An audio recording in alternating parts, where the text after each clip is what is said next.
Welcome back to the Sports Source. This segment brought to you by Games and Things. Tomorrow, and you've seen it on our ticker, tomorrow begins Games and Things 2-week-long 40th anniversary sale. Everything in their showroom will be on sale between 20 and 50% off. Let me repeat that. Everything in their showroom will be on sale between 20 and 50% off, except maybe people. Their salespeople are not on sale. Everything else in the showroom, though, 20 to 50%. That's for 2 weeks. It's their biggest sale ever, celebrating 40 years, Games and Things. Okay, let's take a look here at Bo's attack plans against Tennessee. These are the type plays that Tennessee's opponents have used the most against them. Alabama, flood variations, inside power, outside zone. Georgia, Kentucky, Missouri all used a lot of inside zone read. So did South Carolina. One thing is slant variations. Kentucky used to great effect.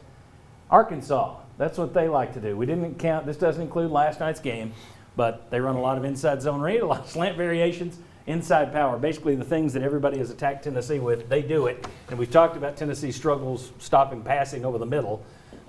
Arkansas does it. Guys, after watching them against Texas A&M last night, though, bloom off the rose a little bit. What are your thoughts on this Tennessee-Arkansas game? And let me just preface it by saying you can't say that you're closing the gap on Alabama and then lose to a first-year coach at Arkansas. You cannot do it or the fans will erupt. Your thoughts on this game?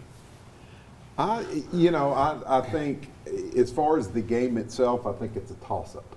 I really do. If it was, I'd favor Tennessee a little bit if they were at home. My biggest thought on this game is it's basically a statement game, I think, on Jeremy Pruitt.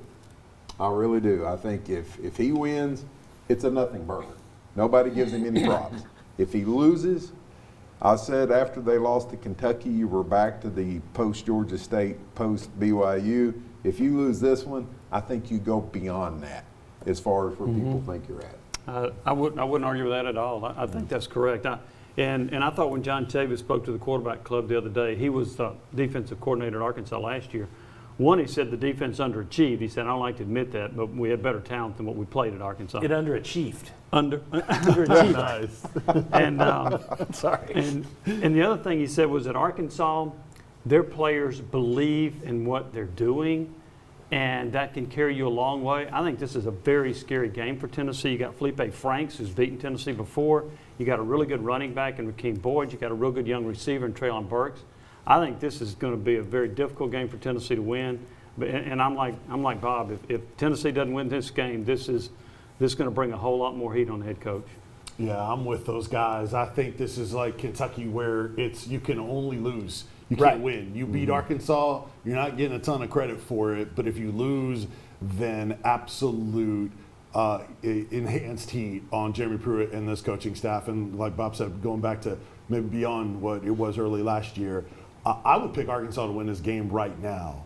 I think Barry Odom might be, or at least he was, one of the leaders for assistant coach of the year, the way he's coaching that team up with that talent that they had from last year.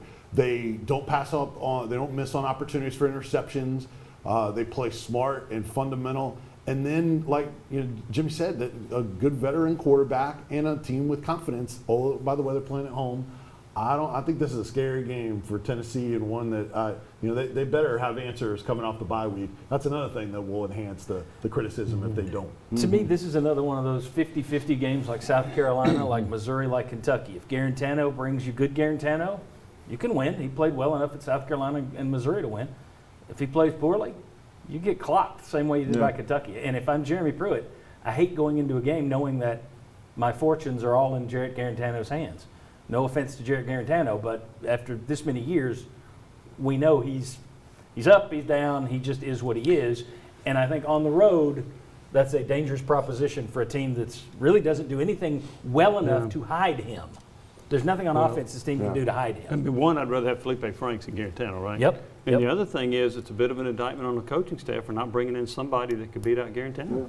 Yeah. I wouldn't have said that last year. I'd rather have Felipe Franks than Garantano. I would have rather had Garantano last year than Felipe Franks. I think that has flipped a little bit. Well, again, that's another area where you give Arkansas credit. They have developed Felipe Franks, whereas we really haven't seen Garantano change much from the day he took over to now. And you're not seeing anybody behind him that's pushing him at all, apparently.